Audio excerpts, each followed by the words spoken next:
Praise the Lord. Good morning. ప్రభువైన యేసుక్రీస్తు శుభనామంలో మీ అందరికీ వందనములు.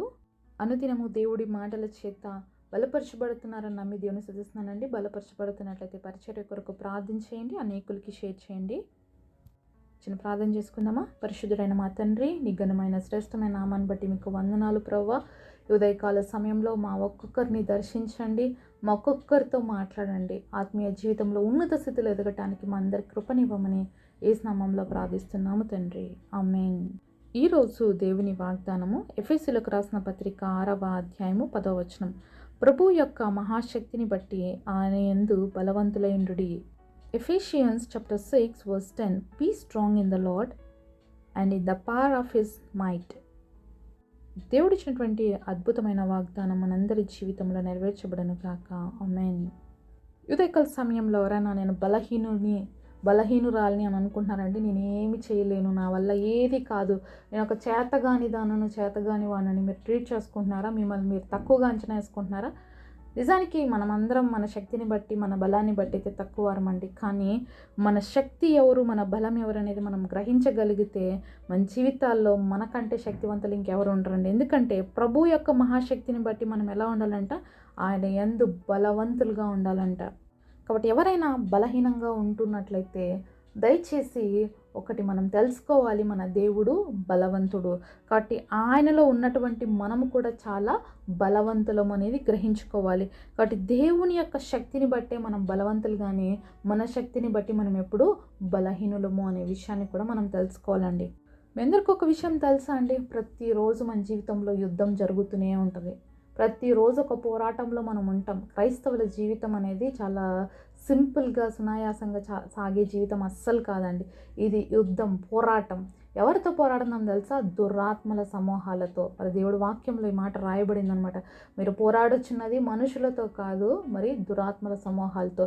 కాబట్టి ఇలాంటి సమూహాలతో పోరాడుతున్నప్పుడు మానవులమైనటువంటి మన శరీర శక్తి ఏమాత్రం మనకి సరిపోదు. కాబట్టి ఈ శరీర శక్తితో ఏ దుష్టుని యొక్క తలంపులు కానీ, దుష్టుని యొక్క ఆలోచనలు కానీ మనం ఎవ్వరం కూడా జయించలేము. మరి దేని ద్వారా జయించగలుగుతామంటే బలవంతుడైనటువంటి దేవుడి శక్తితో మాత్రమే మనము జయించగలుగుతాం. చాలాసార్లు మనం పాప జీవితాన్ని విడిచిపెట్టాలనుకుంటాము, మనలో వస్తున్నటువంటి పాపాన్ని మనము జయించాలనుకుంటాం. అది చెడు తలంపులు కావచ్చు, ఆలోచనలు కావచ్చు, ఇంకా ఎన్నో రకాలైన పాపాలు ఉన్నాయండి. ఈరోజు మరి కొత్త పాపాలు, వింత పాపాలు చూస్తున్నాం. అంటే సులభంగా చేసుకునేవి. మొబైల్ ఫోన్ ఉంటే చాలండి, అన్ని పాపాలకి నిలయంగా కారణంగా ఉంటుంది. ఈరోజు ప్రతి ఒక్కరూ దానికి ఒక బానిసగా ఆ పాప బంధకాలలో ఇంటర్నెట్లో విరుక్కుపోయి చాలామంది అల్లాడిపోతున్నారు బయటికి రాలేక. మరి వీటన్నిటి నుంచి బయటపడాలి అంటే మనం ఎలాగ బయటపడగలుగుతామంటే దేవుని యొక్క అద్భుతమైన శక్తితో మాత్రమే బయటికి రాగలుగుతామండి. ఈరోజు మీ ఇంట్లో యవ్వనస్తులు అనేటువంటి బిడ్డలు మొబైల్కి అడిక్షన్ అయిన ఉన్నారా? దయచేసి వారి కోసం ప్రార్థన చేయండి. ఈవెన్ చిన్న పిల్లలు కూడా ఈరోజు మొబైల్కి అడిక్షన్ అయిపోతూ ఉన్నారండి. మరి చిన్న బిడ్డల కోసం కూడా ప్రార్థించవలసిన భారం మన మీద ఉంది. మరి వీళ్ళందరినీ కూడా వీటిలో నుంచి, ఉచ్చులో నుంచి మనం బయటికి తీసుకురావాలి అంటే మొదటిగా మనము దేవుని యందు బలవంతులు కావాలి. మనం బలవంతులు అయితేనే మన పిల్లల్ని విడిపించుకోగలుగుతాం. మనం బలవంతులు అయితేనే మన యవ్వనస్తులను దేవుడి వైపుకి నడిపించుకోగలుగుతాం. మనం బలవంతులు అయితేనే మన చిన్న బిడ్డల్ని దేవుడి కోసము పెంచగలుగుతాం. ఈరోజు ఒక తల్లిగా, ఒక తండ్రిగా మనం ఎలా ఉంటున్నామో, దేవుడి సన్నిధిలో మనము బలవంతులుగా ఉన్నామా? మనమే బలహీనలమైపోయి, మనమే పాపానికి అడిక్షన్ అయిపోయి, మనమే పాపములు జీవిస్తూ మన పిల్లలకి ఏమైనా నేర్పించగలుగుతామా అండి? ఏమి నేర్పించలేము. మనము పాపంలో ఉంటే మన పిల్లలు కూడా పాపంలోనే ఉంటారండి. మనం పరిశుద్ధ జీవితంలో జీవిస్తే తప్ప వాళ్ళు పరిశుద్ధులుగా మార్చబడలేరు. మనం పరిశుద్ధులుగా అవ్వాలి అంటే మనం మొదటిగా దేవుళ్ళో బలవంతులుగా ఉండాలి. మనం బలవంతులైతే బలహీనమైనటువంటి వారందరినీ కూడా క్రీస్తు వైపుకి నడిపించగలుగుతాం. అది క్రీస్తు వల్ల మాత్రమే సాధ్యమవుతుందండి.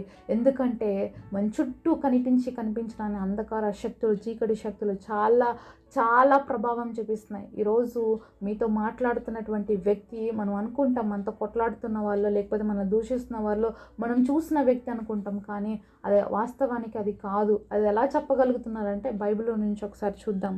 మత్తయి సువార్త 16వ అధ్యాయము 23వ వచనం చూద్దాము.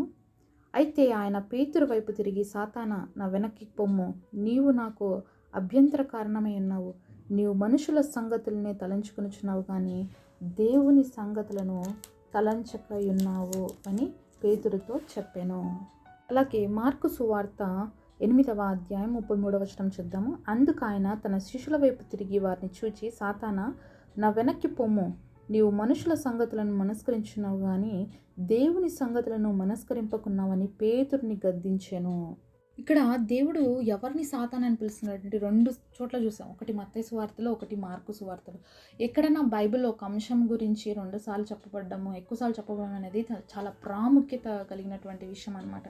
అయితే ఇక్కడ యేసుక్రీస్తు ప్రభు తన యొక్క మరణం గురించి చెప్తూ ఉంటే పేతురు ఏమన్నాడంటే, నీకు ఇది దూరం అవును కాక అన్నప్పుడు వెంటనే అంటున్నాడు, సాతానా, నా వెనక్కి పొమ్ము అని. మరి మాటలంటున్నది ఎవరు అంటే పేతురు అనమాట. ఇది నీకు జరగొద్దు ప్రవ్వా, నువ్వు మరణించకూడదు ప్రవ్వా అని అంటుంటే దేవుడు వెంటనే సాతానా వెనక్కి పో అని పేతుర్ని గద్దించాడని చూస్తున్నాం. అంటే ఎవరు మాట్లాడుతున్నారు ఈ మాటలు అంటే సాతాను పేతురు మరి వెనకలు నిలబడి మాట్లాడుతున్నాడు. మరి పేతురుతో మాట్లాడిస్తున్నాడు అనమాట. దేవుడికి తెలుసు ఎవరు మాట్లాడుతున్నారని, కానీ చాలాసార్లు మనకి తెలియదు. ఎందుకంటే మనం మనుషులం, ఆయన దేవుడు కాబట్టి ఎవరు మాట్లాడుతున్నారని తెలుసు కాబట్టి సాతాన్ని అక్కడ గద్దించాడు.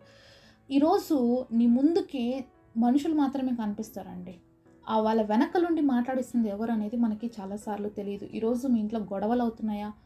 చాలాసార్లు మీరు భర్తతోనో గొడవలు పెట్టుకుంటున్నారు. నా భర్త నన్ను అనేసాడు, నా భార్య నన్ను అనేసింది అని చెప్పేసి గొడవ పడుతూ ఉంటారు. కానీ దాని వెనకలో ఉన్న సత్యం ఏంటంటే సాతాను మీ ఇద్దరి మధ్యలో సమాధానం లేకుండా వెనక్కి వచ్చి మాట్లాడిస్తూ ఉంటాడు. కాబట్టి ఒక దేవుడి బిడ్డలుగా మనం ఏం చేయాలంటే గ్రహించాలి, మనం ప్రార్థన చేయాలి. మన భర్త మాట్లాడుతున్నారా, మౌనంగా ఉందాం. భార్య మాట్లాడుతుందా, మౌనంగా ఉందాం.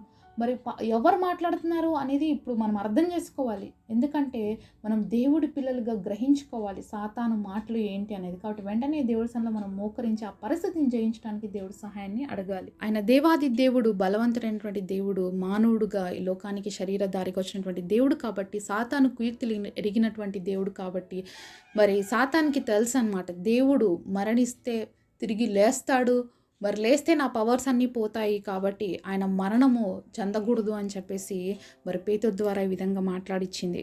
అందుకనే వెంటనే దేవుడు మరి గద్దిచ్చాడు పేతురుని, సాతానా అని చెప్పి. కాబట్టి ఈరోజు మీ కుటుంబంలో కూడా మరి ఏదైనా పరిస్థితులు జరుగుతూ ఉంటే, ఏవైనా ఇబ్బందికరంగా ఉన్నట్లయితే, దుష్టుడు పనిచేస్తున్నాడు అనే విషయం మీరు గ్రహించుకోగలగాలి. సమాధానం లేకపోతే, నెమ్మది లేకపోతే కుటుంబంగా కలిసి ప్రార్థన చేయండి. మరి సాతాను సంఖ్యలన్నీ కూడా విడిపోతాయి. సాతాను ఎప్పుడు కూడా మన ఇంట్లో ప్రార్థన ఉన్నప్పుడు పని చేయలేదు. కాబట్టి కుటుంబముగా దయచేసి సమయం తీసుకొని అందరూ కలిసి ప్రార్థన చేసినట్లయితే మరి దేవుని యొక్క శక్తి మనల్ని అందరినీ ఆవరిస్తుంది. మనం బలవంతులమైతే సాతాను బలహీనుడే, ఆల్రెడీ ఓడిపోయిన వాడే. కాబట్టి మనం భయపడాల్సిన అవసరం లేదండి. కాబట్టి ప్రార్థన ద్వారా సాతాన్ని మనం జయించగలుగుతాం. యేసే మనకు అధికారం ఇచ్చాడు. యేసే ఎలా గద్దించాడు సాతాన్ని, మనం కూడా అలా గద్దించాలి. అలాంటి శక్తి మనలో ఉండాలి అంటే దేవుని మనం పరిపూర్ణంగా కలిగి ఉండాలి. అప్పుడే మనం బలవంతులవుతాం. కాబట్టి మన దేవుడు మహాశక్తివంతుడైనటువంటి దేవుడు, బలవంతుడై ఉన్నాడు. కాబట్టి మనం ఎప్పుడు కూడా మన చుట్టూ జరుగుతున్నటువంటి పరిస్థితులు, దుష్టుడు వేస్తున్నటువంటి అగ్నిబాణాలు చూసి భయపడాల్సిన అవసరం లేకుండా మనలో ఉన్నటువంటి దేవుడు ఎంత బలవంతుడు అనేది నువ్వు అర్థం చేసుకుంటే నువ్వు కూడా అంతే బలవంతుడువు, అంతే బలవంతురాలు అని నువ్వు గ్రహించుకోగలిగితే సాతాను వేసేటువంటి ప్రతి అగ్నిబాణాన్ని దేవుడు లయపరుస్తాడు. అవి ఎంత మాత్రం మన మీద పని చేయకుండా దేవుడు కాపాడతాడు. కాబట్టి ఈరోజు నువ్వు ఏ పరిస్థితుల్లో ఎక్కడెక్కడ బలహీనంగా ఉన్నావో దేవుని శక్తిని బట్టి తిరిగి బలం పుంజుకో. మరి సాతాను పైన విజయాన్ని, జయాన్ని పొందాలి అంటే ప్రార్థన ద్వారా సాధ్యమవుతుంది. కాబట్టి ప్రార్థిస్తాము, దేవుడి అద్భుతమైన శక్తిని మనం కలిగి ఉందాము. సాతాను శక్తులు, సాతాను యొక్క కార్యాలన్నీ కూడా యేసు నామములో బంధిస్తాము. అంతటి గొప్ప శక్తిని దేవుడు మనకి ఇచ్చాడు. కాబట్టి నిరంతరము దేవుని యొక్క బలాన్ని కలిగి ముందుకు సాగుదాం. అట్టి కృప దేవుడు మనందరికీ దయచేయును గాక. పరిశుద్ధుడైన తండ్రి, మీరు మాతో మాట్లాడిన ప్రతి మాట కొరకే వందనాలు తండ్రి. అయ్యా, మేము బలహీనులము, కను మహాశక్తివంతుడైన దేవుడు కాబట్టి మేము కూడా బలవంతులమని తెలుసుకున్నాం తండ్రి. మేము ఏ విషయమును బట్టి కలవరపడక, బలహీనులు కాక, మా యందున్న దేవుడు ఎంత శక్తివంతుడైన దేవుడు అని గ్రహించుకొని ప్రతి పరిస్థితిని జయించడానికి మా అందరికీ శక్తినివ్వండి. దుష్టుడు వేసే ప్రతి అగ్ని బాణం నుంచి మా అందరినీ తప్పించమని గొప్ప వాగ్దానం అందరి జీవితాల్లో నెరవేర్చమని నజరేయుడైన యేసు నామములో ప్రార్థిస్తున్నాము తండ్రి. ఆమేన్. ఈరోజు బర్త్డే అలాగే వెడ్డింగ్ యానివర్సరీ సెలబ్రేట్ చేసుకుంటున్న మీ అందరికీ కూడా wish you happy birthday and happy anniversary. God bless.